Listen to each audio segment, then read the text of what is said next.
എപ്പിസോഡിൻ്റെ തുടക്കത്തിൽ നമ്മൾ കാണുന്നത് നമ്മുടെ ആസ്ത നമ്മുടെ ഹൈ റാങ്കിങ് ഡബിളിൻ്റെ ഹാർട്ട് വെട്ടി ഇപ്പോൾ ആ ഡബിൾ മരിക്കുന്നതായിരിക്കും.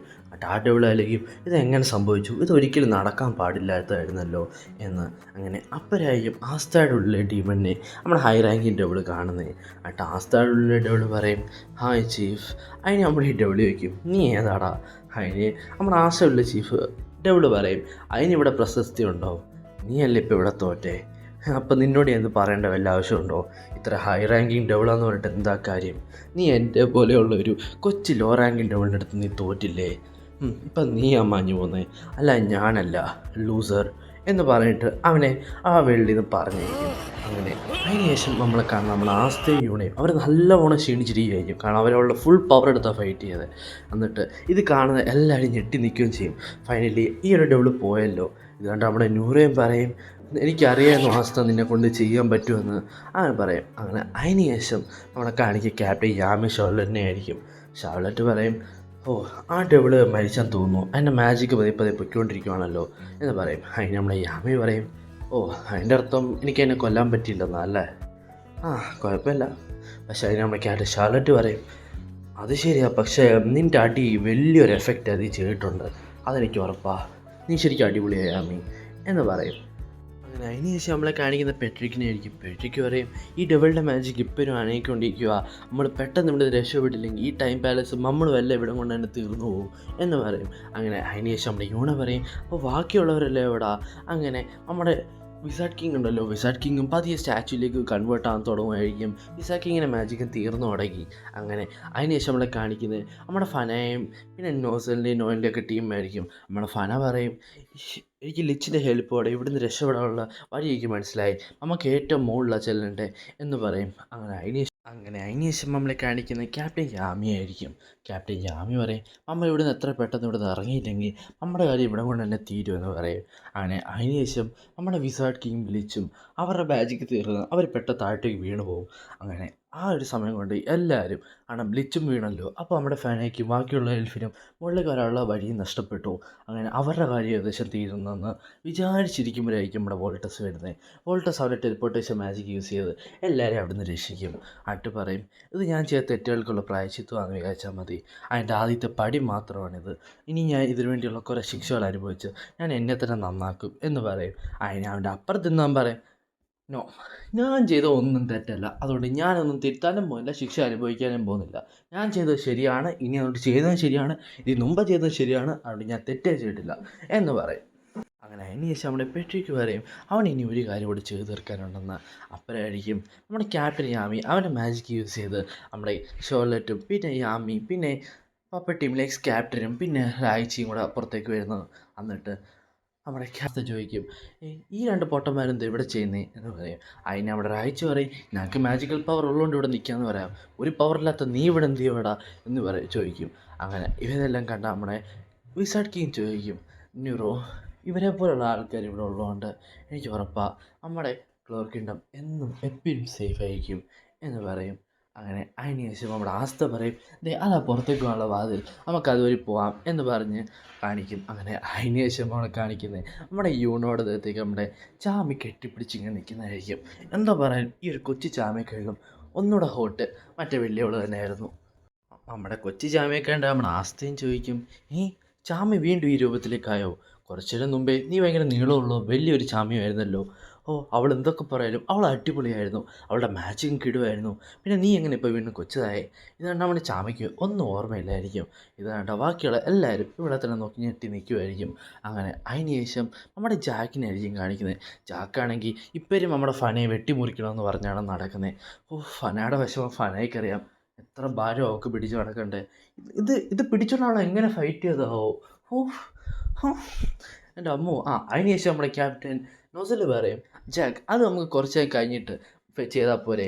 അമ്പട കള്ള, ഇത് ഇപ്പം നമുക്ക് മുകളിലത്തെ വിഷയം തീർക്കാം, അത് കഴിഞ്ഞിട്ട് ഈ ഫൈറ്റ് നമുക്ക് ചെയ്യാം എന്ന് പറയാം. അങ്ങനെ അതിന് ശേഷം നമ്മൾ കാണിക്കുന്ന പുറത്തെത്തി നമ്മുടെ എല്ലാവരും ഞെട്ടി നിൽക്കുന്നതായിരിക്കും. കാരണം ഇപ്പോഴും പുറത്ത് അടി കിട്ടി വെട്ടി പൊക്കാന്ന് പറഞ്ഞ് എൽഫും ഹ്യൂമൻസും അവരുടെ എല്ലാം കൊടുത്ത് ഫൈറ്റ് ചെയ്തുകൊണ്ടിരിക്കുകയായിരിക്കും. എന്നിട്ട് നമ്മൾ ക്യാപ്റ്റൻ മെരിയോണ പറയും, നിങ്ങളിവിടെ വെയിറ്റ് ചെയ്യും, ഞാൻ പോയിട്ട് എല്ലാവരും അടിച്ചൊതുക്കിയിട്ട് ഇപ്പോൾ വരാം എന്ന് പറയും. അങ്ങനെ നമ്മുടെ ക്യാപ്റ്റൻ യാമിയും പറയും അതെ നിന്നെക്കൊണ്ട് പറ്റുമായിരിക്കും കാരണം നീയാണല്ലോ ഇവിടുത്തെ ഏറ്റവും ഡേഞ്ചറസ് എന്ന് പറയും. അങ്ങനെ നമ്മളെ എനിക്കിവരെല്ലാം ഒരു സൂട്ട് കൊണ്ടൊന്നും നേരെയാക്കാൻ പറ്റത്തില്ല കേട്ടോ. അതിനെക്കാട്ടി മുകളിൽ എൻ്റെ കയ്യിലാണെങ്കിൽ ഇപ്പം അത്ര ആൻറ്റി മാജിക്കും ഇല്ല എന്ന് പറയും. അതിന് നമ്മുടെ ഹെട്രിക്ക് പറയും ഒരു വരിയുണ്ട് നമുക്ക് വില്യത്തിൻ്റെ ലൈഫ് ഫോഴ്സ് മാജിക് യൂസ് ചെയ്താൽ ചിലപ്പം പിന്നെ ലിച്ചിൻ്റെയും കൂടെ ഹെൽപ്പ് കിട്ടിയാൽ ചിലപ്പോൾ നമുക്ക് ഇതെല്ലാം നേരെയാക്കാൻ പറ്റും. പക്ഷെ അതിനാദ്യം നമുക്ക് വില്യത്തിന് കുമാരം വേണം. ആ നമ്മുടെ വോൾട്ടോസ് എടുത്തുകൊണ്ട് വരും. എന്നിട്ട് പറയും എനിക്കറിയില്ല നീ എന്നാ ചെയ്തത് എന്തിനാന്ന്, പക്ഷേ പണ്ടൊരിക്കൽ നീ എൻ്റെ ജീവൻ രക്ഷിച്ചത്, അതിന് ഞാൻ നിന്നോട് ഇപ്പോഴും കടപ്പെട്ടിരിക്കുക. ആ എന്നാ നിൻ്റെ കുമാരൻ എന്ന് പറഞ്ഞ് അത് കൊടുക്കും. എന്നിട്ട് നമ്മുടെ ആസ്തയോട് പറയും എന്നാ ഇനി എന്നെ റീഇൻകാർണേഷൻ സ്പെല്ല് നീ റേസ് ചെയ്ത് കളാ. അതിന് ആസ്ത ചോദിക്കും നിനക്ക് ഉറപ്പാണോ നിനക്ക് ചെയ്യണമെന്ന്. അതിനവിടെ പെട്രിക്ക് പറയും അത് പിന്നെ ഞാൻ ഓൾറെഡി 2 തവണ ജീവിച്ചതല്ലേ, എനിക്ക് ഇത്രയൊക്കെ മതിയാടാ, കുറേ ആയി ഇങ്ങനെ നടക്കാൻ തുടങ്ങിയിട്ട്. ആ ഞാൻ എന്തായാലും ഇത്രയും തെറ്റുകൾ ചെയ്തില്ലേ, ഈ തെറ്റുകളൊന്നും തിരുത്താൻ ഇനി വേറെ മാർഗമുണ്ടോയെന്ന് എനിക്ക് തോന്നുന്നില്ല. അതുകൊണ്ട് ഇനി ഞാൻ പോവാം, നിങ്ങളെല്ലാം എന്നോട് ക്ഷമിക്കുമെന്ന് ഞാൻ വിചാരിക്കുന്നു. പിന്നെ ലിച്ചിൻ്റെ കൂടെ ഇന്ന് ഇത്ര നേരം ഫൈറ്റ് ചെയ്യാനും നിങ്ങളെല്ലാവരും കാണാനും മനസ്സിലാക്കാനും എനിക്ക് കഴിഞ്ഞല്ലോ, അതിനെക്കാട്ടും വലിയൊരു ഭാഗ്യം എനിക്ക് വേണ്ട എന്ന് പറഞ്ഞ് നമ്മുടെ പെട്രിക് ഇവിടെ നിന്ന് പോകും ഗൈസ്. അങ്ങനെ പെട്രിക്കിൻ്റെ റീഇൻകാർണേഷൻ സ്പെൽ അവിടെ നിന്ന് ഇറേസ് ചെയ്ത് കളയും. അങ്ങനെ അതിന് ശേഷം നമ്മുടെ വില്യം വരും. വില്യം വന്നു കഴിഞ്ഞിട്ട് വില്യത്തിന് മനസ്സിലാവും അവൻ്റെ ഉള്ളിൽ നിന്ന് വലിയൊരു ഭാഗം തന്നെ നഷ്ടപ്പെട്ടെന്ന്. പെട്രിക്കിനെ അവൻ്റെ ഉള്ളിലില്ല എന്ന് തന്നെ നമ്മുടെ വില്യത്തിന് മനസ്സിലാവും. എന്നിട്ട് നമ്മുടെ വില്യം വീണ്ടും പറയാൻ തുടങ്ങും ഇതെല്ലാം എൻ്റെ തെറ്റാ, എൻ്റെ ഈ കേസ് ഞാൻ വിചാരിച്ചു എല്ലാവരും എന്നോട് ഈ ദേഷ്യപ്പെടുന്ന ഈ കേസ് കാണുമായിരിക്കുമെന്ന്. അതുകൊണ്ട് എനിക്ക് പെട്രിക്കിൻ്റെ വിഷമങ്ങൾ മനസ്സിലാക്കാൻ വേണ്ടിയെന്ന് ഞാൻ വിചാരിച്ചു. അതുകൊണ്ടാണ് ഞാൻ അവൻ്റെ ഒപ്പം നിന്നേ. എനിക്ക് ഇത്രയ്ക്കുള്ള ചിന്തിക്കാനുള്ള ബുദ്ധിയില്ലായിരുന്നു. വിസാർഡ് കിങ്ങിനെ ഒന്ന് സഹായിച്ചിരുന്നെങ്കിൽ, വിസാർഡ് കിങ്ങിനെ ഞാൻ വിശ്വസിച്ചിരുന്നെങ്കിൽ എനിക്ക് ഒരിക്കലും ഈ ഒരു വലിയൊരു തെറ്റിലേക്ക് നീങ്ങേണ്ട ഒരു ഇതിലായിരുന്നു. ഇതെല്ലാം ഞാൻ കാരണം ഇവിടെ നടന്നേ. ഇനി ഇത് എൻ്റെ ജോലിയിൽ ഫിക്സ് ചെയ്യാന്നുള്ളത്. വേൾഡ് ഡ്രീം മാജിക് എന്ന് പറഞ്ഞിട്ട് വില്യം അവൻ്റെ വേൾഡ് ഡ്രീം മാജിക്കിനെ സ്റ്റാർട്ട് ചെയ്യാൻ തുടങ്ങും. അങ്ങനെ ആ ഒരു മാജിക് പതിയെ പതിയെ ഫോമായി അവിടെ വലിയൊരു മരത്തിനെ ഫോം ചെയ്തിട്ട് ഇത് അവിടെയുള്ള എല്ലാ എൽഫായിട്ടും കണക്റ്റ് ആവാൻ തുടങ്ങി. എന്നിട്ട് നമ്മുടെ ലിച്ച് ഇങ്ങോട്ട് വന്നിട്ട് ലിച്ചും അവൻ്റെ മാജിക് യൂസ് ചെയ്തിട്ട് അവരോട് എല്ലാവരായിട്ട് സത്യം പറയാൻ തുടങ്ങി. എന്നിട്ട് അവരുടെ സോൾസിനെ എല്ലാം വേൾഡ് ഡ്രീം മാജിക്കിനകത്തേക്ക് വലിച്ചെടുത്തു. എന്നിട്ട് നമ്മുടെ ആസ്തയുടെ മാജിക് അല്ലെങ്കിൽ റീഇൻകാർണേഷൻ സ്പെൽ ഇറേസ് ചെയ്യാനുള്ള മാജിക് യൂസ് ചെയ്തിട്ട് ആ ഒരു വേൾഡ് ഡ്രീം മാജിക്കിലേക്ക് വെച്ച് അവരെ എല്ലാവരെയും ഇറേസ് ചെയ്ത് കളഞ്ഞു. എന്നിട്ട് ഈ സമയം കൊണ്ട് എല്ലാവർക്കും പോകാനുള്ള സമയമായി. എന്നിട്ട് നമ്മുടെ ലിച്ച് പറയും ഓ അങ്ങനെ എനിക്കും പോകാൻ സമയമായിരിക്കുന്നു, നിങ്ങളോടെല്ലാവരും ഫൈറ്റ് ചെയ്യുന്നത് എനിക്ക് നല്ല സന്തോഷമുണ്ട്. എന്നിട്ട് നമ്മുടെ റായ പറയും പ്ലീസ് സെക്കൻഡ് റീഇൻകാർണേഷന് ശേഷം ഞങ്ങളുടെ ഈ ബോഡി പെർമനൻ്റായിട്ട് ഫിറ്റായി, ഇനിയും ഞങ്ങളുടെ ബോഡിക്ക് ഇതുവരെ ഹ്യൂമൻ ബോഡിയിലേക്ക് തിരിച്ചു വരാൻ പറ്റത്തില്ല, അതുകൊണ്ട് ഞങ്ങൾക്ക് ഇതിനോട് വരാൻ പറ്റത്തില്ല. ഇനി ലിച്ച് പറയും ഓ ആ ഞാൻ ഇനിയെങ്കിലും നിങ്ങളോടെല്ലാവരുടെയും സമാധാനത്തോടെ ഇന്ന് സംസാരിക്കാമെന്നാണ് വിചാരിച്ചത്. പക്ഷെ കുഴപ്പമില്ല, എന്ത് നടന്നാലും നല്ലതിന് വേണ്ടിയാണ് എന്നല്ലേ നിങ്ങളിവിടെ വെച്ചേക്കുന്നത്. വേറെ എന്തെങ്കിലും ഒരു കാര്യം ഉണ്ടാവും നിങ്ങളെക്കൊണ്ട് ഈ ഒരു ക്ലവർ കിണ്ണത്തിന് യൂസ്ഫുൾ ആവുന്നത്, അത് നിങ്ങൾ ചെയ്തു കൊടുക്കണം. അതെ അങ്ങനെ ഒരു യൂസ്ഫുൾ ആയിട്ടുള്ള, അങ്ങനെ യൂസ്ഫുൾ എന്നല്ല, വെരി വെരി യൂസ്ഫുൾ ആയിട്ടുള്ള സംഭവം സ്പേഡ് കിണ്ണത്തിൻ്റെ തുടക്കത്തിൽ ഇവർക്കെല്ലാവർക്കും ഈ ഒരു കാണുന്ന 4 എൽഫുകൾ ഐ മീൻ നാലാമത്തെ ഇപ്പോൾ തിരിച്ചു വരും. ഈ 3 എൽഫുകളും കൂടെ ചേർന്ന് ഒരു ടെക്നിക്ക് നമ്മുടെ ബാക്കിയുള്ള എല്ലാ ക്ലോസ് കിണ്ണത്തിലെ ആൾക്കാരെയും പഠിപ്പിച്ചു കൊടുക്കും. അതാണ് അവർക്ക് ആ ഡെവിളിനെ കൊല്ലാൻ വേണ്ടി ഏറ്റവും ഹെൽപ്ഫുള്ളായി തീർന്നൊരു സംഭവം. അത് നമ്മുടെ ക്യാപ്റ്റൻ മെരിയോണയ്ക്ക് അവളുടെ വിസാർഡ് കിങ് ലെവലിൽ നിന്ന് ഗോഡ് ലെവലിലേക്ക് പോകാൻ വരെ ഹെൽപ്പ് ചെയ്തു. അങ്ങനെ അതിനുശേഷം നമ്മുടെ ലിച്ച് നമ്മുടെ വിസാർക്കിനെ നോക്കി പറയാം ഇവിടെ ഈ സമയമായി അല്ലാടാ. ആ എന്തൊക്കെ പറയാനും ഞാൻ ഹാപ്പിയാടാ വിസാർഡ് കിങ്ങെ, നമ്മൾ രണ്ടുപേരും ഒരുമിച്ച് കണ്ട ആ ഒരു ഫ്യൂച്ചർ അത് 500 വർഷങ്ങൾക്ക് മുമ്പേ നമുക്ക് കാണാൻ പറ്റാതെ പോയെങ്കിലും ഇന്നിവിടെ തിരിച്ചു വന്നപ്പം എല്ലാം കാണാൻ പറ്റിയ സന്തോഷത്തിലാടാ. ഞാൻ എന്നാൽ തിരിച്ചു പോയി എൻ്റെ പെങ്ങളായിട്ടൊന്ന് സന്തോഷിച്ച് ജീവിക്കാം അങ്ങ് മോളി. പിന്നെ യുണോ മോനേടാ, നീ എനിക്ക് ജനിക്കാതെ പോയ മോനാണെന്ന് തന്നെ ഞാൻ പറയണം. കാരണം നിൻ്റെ ഉള്ളിലിരിക്കുന്ന ആ സോള് എൻ്റെ ഭാര്യയുടെ വയറ്റിയിരിക്കുമ്പോൾ അവൻ ചത്തുപോയെ. നീ കാരണം ഒരിക്കലും നടക്കാത്ത ആ ഒരു സ്വപ്നം എനിക്ക് നടന്നു കിട്ടി. ഇന്ന് ഇത്രയും നേരം ഞാൻ എൻ്റെ മോനോട് ഫൈറ്റ് ചെയ്യുന്ന പോലെ തന്നെ എനിക്ക് തോന്നി. ഇതേപോലെ തന്നെ കണ്ടിന്യൂ ചെയ്യണോ, ഒരിക്കലും തോറ്റു കൊടുക്കില്ല എന്ന് പറയും. അപ്പത്തേന് നമ്മുടെ ആസ്ത പതിയെ ലിച്ചിനടുത്തേക്ക് വന്നിട്ട് പറയും സോറി, ഇതാ നിങ്ങളുടെ കുമാരൻ എന്ന് പറഞ്ഞ് അത് നമ്മുടെ ലിച്ചിനെ തിരിച്ചു കൊടുക്കാൻ പോകും. അതിന് ലിച്ചു പറയും, ആസ്ത, അതിനി എൻ്റെ കുമാരനല്ല, ആ കുമാരൻ നിന്നെയാണ് ചൂസ് ചെയ്തത്, അതുകൊണ്ട് അതിന് നിൻ്റെ കുമാരനാണ്. ഒരു പക്ഷേ അത് ആദ്യം എന്നെ എടുത്തെങ്കിലും ഇനി അത് നിൻ്റെയാണ്. ഞാൻ ആ കുമാരൻ എൻ്റെ ഉണ്ടായിരുന്നു, ഞാൻ ഒറ്റ കാര്യം ചെയ്യത്തുള്ളൂ, അത് തന്നെ വേണം നീയും ചെയ്യാൻ. ഒരിക്കലും ഒരിക്കലും നീ എന്നെ വിട്ടുകൊടുക്കില്ല. ഓ, പോയി നിനക്ക് വേണ്ടതിനെ നീ സ്വന്തമാക്കുക എന്ന് പറഞ്ഞ് അവിടെ ലിച്ച് അവസാനമായിട്ട് ഇവരെല്ലാം നോക്കി ഈ വെളിയിൽ നിന്ന് പോവും. അങ്ങനെ അപ്പത്തേന് നമ്മുടെ വോൾട്ടേഴ്സിനോട് ഇന്ന് റാഡിയസ് കൊണ്ട് പറയും, ഇല്ല, ഞാൻ സമ്മതിക്കത്തില്ല. പേട്രിക്ക് ഇത്ര പെട്ടെന്നൊന്നും ഈ വെളിയിൽ നിന്ന് പോകാൻ ഞാൻ സമ്മതിക്കത്തില്ല. അവൻ കാണോ ഞാൻ ചത്തേ, എന്നെ ബിട്രേ ചെയ്തവൻ അവനെ ഞാൻ വിടാനോ എന്ന് പറഞ്ഞിട്ട് അവൻ്റെ ന്യൂ സ്പെല്ല് യൂസ് ചെയ്തിട്ട് ആ ലിച്ചിൻ്റെ ബോഡി, ലൈക്ക് ലിച്ചിൻ്റെ സോൾ ഇപ്പോൾ അവിടുന്ന് പോയല്ലോ, അപ്പോൾ ലിച്ചിൻ്റെ ബോഡി സെല്ലി ഉണ്ടാക്കിയതാണ്. അതൊരു ഹ്യൂമൻ മെയ്ഡ് ബോഡിയാണ്. അതുകൊണ്ട് ആ ബോഡിക്കകത്തേക്ക് നമ്മുടെ പെട്രിക്കിൻ്റെ സോളിനെ നമ്മുടെ റാഡിസിടും. എന്നിട്ട് പറയും, നിന്നെ ഞാൻ എത്ര പെട്ടെന്ന് ചാമം വിടാമെന്ന് വിചാരിച്ചോടാ എന്ന് പറയും. അതിന് നമ്മൾ ആസ്തി വയ്ക്കും, നിനക്ക് ഉറപ്പാണോ നീ എന്തേ ചെയ്യുന്നതെന്ന്. അതിന് റാഡിസ് പറയും, അതെ എനിക്ക് ഉറപ്പാ. ഇത് നമ്മുടെ പെട്രിക്ക് പറയും, റാഡിസ് ഞാൻ നിന്നോട് എന്നും കടപ്പെട്ടവനായിരിക്കുന്നു എന്ന് പറയും. അതിന് റാഡിസ് പറയും, നിൻ്റെ കടപ്പാടൊന്നും എനിക്ക് വേണ്ടടാ, നിന്നെ ഞാൻ കാണിച്ചു തരാം, നീ അവിടെ നിൽക്കുക, നീ അനുഭവിച്ച് ചാവും, നിന്നെ കൊല്ലുന്നത് ഞാനായിരിക്കും. നീ എന്നെ കൊന്നിട്ട് നീ അങ്ങ് സമാധാനത്തോടെ മോളിൽ കെട്ടി ജീവിക്കാനാണോ നിൻ്റെ വിചാരം? നീ നീ അവിടെ നീ നിൽക്കുകയെന്ന് പറഞ്ഞിട്ട് അവിടെ റാഡിസ് കൊണ്ട് നല്ലോണം ദേഷ്യപ്പെടും. അങ്ങനെ അതിന് ശേഷം നമ്മുടെ ആസ്ത പറയും, നീ ഇപ്പോൾ എന്താണോ ചെയ്തത് ഇതിനെ ഓർത്ത് നീ ദുഃഖിക്കോടാ എന്ന് പറയും.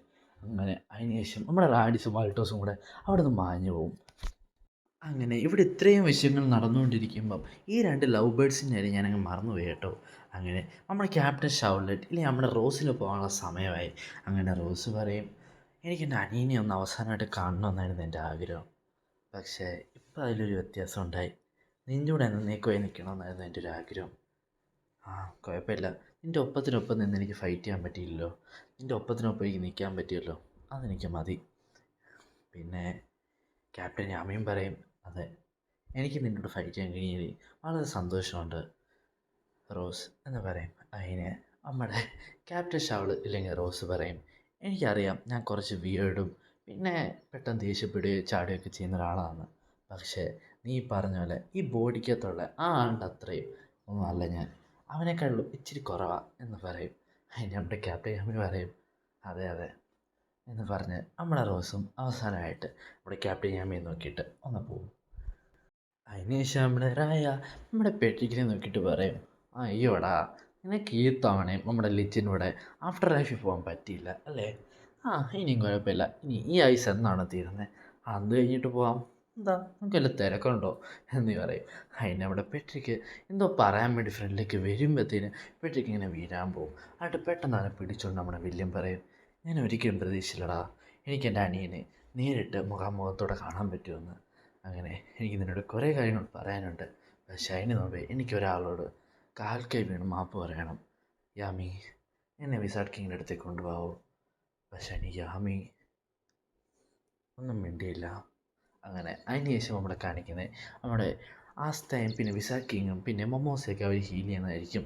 മൊമോസയാണെങ്കിൽ ആസ്ത ഹീൽ ചെയ്യുമ്പോൾ ആസ്ത കിടന്ന് അമ്മച്ചേന്ന് പറഞ്ഞ് കരഞ്ഞുകൊണ്ടിരിക്കുകയായിരിക്കും. പക്ഷേ നമ്മുടെ നൂറ് പറയും, ഇവൻ്റെ ഫിസിക്കൽ ഡാമേജിൻ്റെ സീല് എത്ര മണിക്കൂർ മുമ്പേ പൊട്ടിയതാണെന്നറിയോ ഞാൻ വെച്ചേ, അവൻ ഇപ്പനാണോ അലറുന്നേ, ഇവന് ശരിക്കും ഇവന് എന്തോ കുഴപ്പമുണ്ട് എന്ന് പറയും. അതിന് ശേഷം നമ്മുടെ മോസയും നോയിനെ കൂടി ചോദിക്കും, ആസ്ത ഇതാരാ? അതിന് നമ്മുടെ ആസ്ത പറയും, ഇത് നമ്മുടെ ഫസ്റ്റ് വിസാർഡ് കിങ്ങും അവരുടെ കൂട്ടുകാരിയുവാ. അങ്ങനെ ആസ്ത പറയും, നിങ്ങൾ ശരിക്കും മാജിക് കൊണ്ടല്ലേ തിരിച്ചു വന്നേ എന്ന് പറയും. അതിന് നമ്മുടെ വിസാർഡ് കിങ്ങും നൂരയും കൂടെ എല്ലാ ആസ്തയ്ക്ക് എക്സ്പ്ലെയിൻ ചെയ്ത് കൊടുക്കാൻ തുടങ്ങും. ഇത് കേട്ട ആസ്ത ഞെട്ടിത്തെറിച്ചിരിക്കുമായിരിക്കും. എന്നിട്ട് ആസ്ത പറയും, വിസാർഡ് കിങ് ഞാനും ഒരിക്കൽ നിങ്ങളെ വിട്ട് ഒരു വലിയൊരു വിസാർഡ് കിങ്ങായി മാറും എന്ന് പറയും.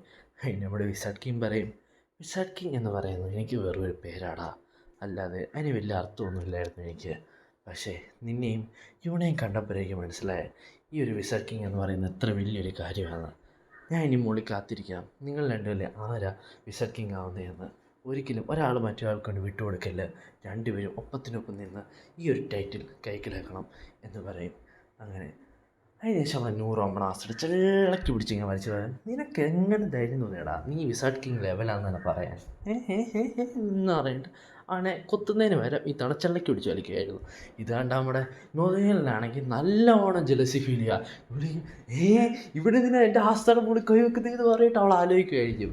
പക്ഷേ മൊമോസയ്ക്ക് എന്ത് ജലസ് വരാത്തതെന്നാ ശരിക്കും പറഞ്ഞാൽ മൊമോസയ്ക്കല്ലേ ലൈക്ക് നോയലിന് ഇൻഡയറക്ട്ലി ക്രഷ് ആണെങ്കിൽ മൊമോസയ്ക്ക് ഡയറക്റ്റ്ലി അവനോടുള്ള ക്രഷല്ലേ. ഓക്കെ അത് വിട്ടേക്കാം. അങ്ങനെ അതിന് ശേഷം നമ്മുടെ വിസാർഡ് കിങ്ങിൻ്റെ ശരീരം വീണ്ടും വീണ്ടും പൊട്ടി തുടങ്ങുന്നതായി അവിടെ വിസാർഡ് കിങ് ഇതാണ് ശരിക്കും പോകാനുള്ള സമയമായി. ഇനി ഒരു നിമിഷം പോലും അവിടെ നിൽക്കാൻ പറ്റത്തില്ല. അങ്ങനെ ഇത് കണ്ട നമ്മുടെ നൂറയും പറയും, ഞാനും വരാം നിങ്ങളോട്, എനിക്ക് നിങ്ങളില്ലാത്തൊരു ലോകം ഇവിടെ വേണ്ട എന്ന് പറയും. അതിന് നമ്മുടെ വിസാർഡ് കിങ് പറയും, അങ്ങനെ ഒരിക്കലും പറയില്ല നൂറോ, എനിക്ക് നീ വേണം, നീ വന്ന് വേണം ഈ ഒരു ഫ്യൂച്ചറിനെ ഇനിയും ബ്രൈറ്റാക്കാൻ. നീ ആസ്തയും യൂണയും ബാക്കിയുള്ള എല്ലാവരും നീ വേണം നോക്കാൻ. നീ ഒരു ഫ്യൂച്ചറിനെ ഇനിയും ബ്രൈറ്റിലേക്ക് കൊണ്ടുപോകണം. എനിക്ക് മനസ്സിലായി എൻ്റെ സക്സസസ് ആരാന്ന്. ഇനിയും ഈ ഒരു ക്ലവർ കിണ്ടത്തെ നോക്കി നടത്തുന്നത് ആരാന്ന്. ഈ ഒരു ക്ലവർ കിണ്ടത്തിൽ എത്ര വലിയ ആൾക്കാർ വന്നാലും ഇതിനെ ആക്രമിക്കാൻ, ഇതിനെ പിടിച്ചു നിർത്താൻ വേണ്ടി ഇവിടെ രണ്ട് സുഹൃത്തുക്കളുണ്ടെന്നുള്ളത് എനിക്ക് മനസ്സിലായി. പക്ഷേ അവരെ നോക്കി നടത്താൻ വേണ്ടി നീ ഇവിടെ വേണം നൂറോ. ഒരിക്കലും എനിക്ക് വേണ്ടി നീ നിൻ്റെ ജീവിതം കളയില്ല. എനിക്ക് നിൻ്റെ ജീവിതമാണ് നന്നായി കാണേണ്ടത്. അന്ന് 500 വർഷങ്ങൾക്ക് മുമ്പേ ഞാൻ എന്നേ മരിക്കേണ്ടവനാ, അന്നേ എല്ലാം കളഞ്ഞിട്ട് വന്നവനാ. പക്ഷെ നീ എഴുത്തി കാണാൻ എനിക്കിന്ന് ഇവിടെ വരാൻ പറ്റി. ഇന്ന് ഈ ഫ്യൂച്ചറും എനിക്ക് രക്ഷിക്കാൻ പറ്റി. ഇതിൽ കൂടുതൽ എനിക്കൊന്നും വേണ്ട നൂറോ. അതുകൊണ്ട് എന്നെ ഇനി സമാധാനത്തോടെ മരിക്കാൻ വിട്. നീ നിൻ്റെ ജീവിതം നീ ഇനി ആസ്വദിക്കുക എന്ന് പറഞ്ഞ് നമ്മുടെ വിസാർഡ് കിങ് നമ്മുടെ നൂറോടെ കൈ പിടിച്ച് അവസാനമായിട്ട് അവളെ ഒന്ന് നോക്കി എന്നേക്കുമായി പോവും. അത്രയും പറഞ്ഞുകൊണ്ട് ഗൈസ് ഈ ഒരു വലിയൊരു ആർക്ക് ഇവിടം കൊണ്ട് തന്നെ തീരുവാണ്. ശരിക്കും പറയുകയാണെങ്കിൽ എനിക്കൊരു എപ്പിസോഡ് ഇല്ല നല്ലോണം എഡിറ്റ് ചെയ്യണമുണ്ടായിരുന്നു, പക്ഷേ കഴിയുന്നില്ല. വീടിൻ്റെ ചുറ്റിനും അപ്പുറത്തും ഇപ്പുറത്തും ഏകദേശം ഇവിടെ ഒരു 4 വീടാണ്. എൻ്റെ ഒരു വീടിന് ചുറ്റും 4 വീടാണ് അപ്പുറം ഇപ്പുറം എല്ലാം പണിയുന്നത്. ഏത് റൂമിൽ പോയി എഡിറ്റ് ചെയ്താലും ശബ്ദം കേൾക്കുന്നത്. ഇപ്പോൾ അവർ ആഹാരം കഴിക്കാൻ പോയതുകൊണ്ടാണ് ശബ്ദം കേൾക്കാത്തത്. അതിനി എന്ത് ചെയ്യണമെന്നൊരു പിടിയില്ല. എന്നാലും ബാക്ക്ഗ്രൗണ്ട് മ്യൂസിക് വെച്ച് കൂട്ടിയിട്ട് എടുത്ത് ഞാൻ ആ ശബ്ദം ഇച്ചിരിയൊക്കെ കുറച്ചെടുക്കാം. പിന്നെ ഇന്ന് പറ്റിയ എല്ലാ കുറവുകൾക്കും നിങ്ങൾ ക്ഷമിക്കണം. പിന്നെ ഇനി അങ്ങോട്ട് ബാക്കിയുള്ള എല്ലാം പുതിയ ആനിമി ഞാൻ ഒന്ന് സൈഡിലേക്ക് വെച്ചിട്ട് നമ്മുടെ ബ്ലാക്ക് ക്ലവറിൻ്റെ ഒരു 5-6 എപ്പിസോഡ് ഇനി ഇടാനുണ്ട്. അത് ഇന്ന് തന്നെ പറ്റുമെങ്കിൽ ഇടാം, ഇല്ലെങ്കിൽ നാളെ കൊണ്ട് ഞാൻ അത്ര ഇട്ട് തീർത്തിട്ട് ബാക്കി പെൻഡിങ്ങിൽ കിടക്കുന്ന പുതിയ ആനിമേസും പിന്നെ ആനിമേസും ലൈക്ക് ഫസ്റ്റ് എപ്പിസോഡ് ഇട്ട് നിർത്തിയ എല്ലാ ആനിമേസും അവിടെ തിരിച്ച് എടുത്തുകൊണ്ട് വരുന്നതായിരിക്കും. പിന്നെ ഇതോടെ തന്നെ ഈ ഒരു വലിയ ആർക്ക് കഴിഞ്ഞു കേട്ടോ. ഇനി അടുത്ത ആർക്കിലേക്ക് നമ്മൾ കയറുവാണ്. അടുത്ത ആർക്കെന്ന് പറയുന്നത് ആസ്തായുടെ ഉള്ളിലെ ഡെവിളിനെ പേരിലൊരു കേസൊക്കെ ഉണ്ടാവും.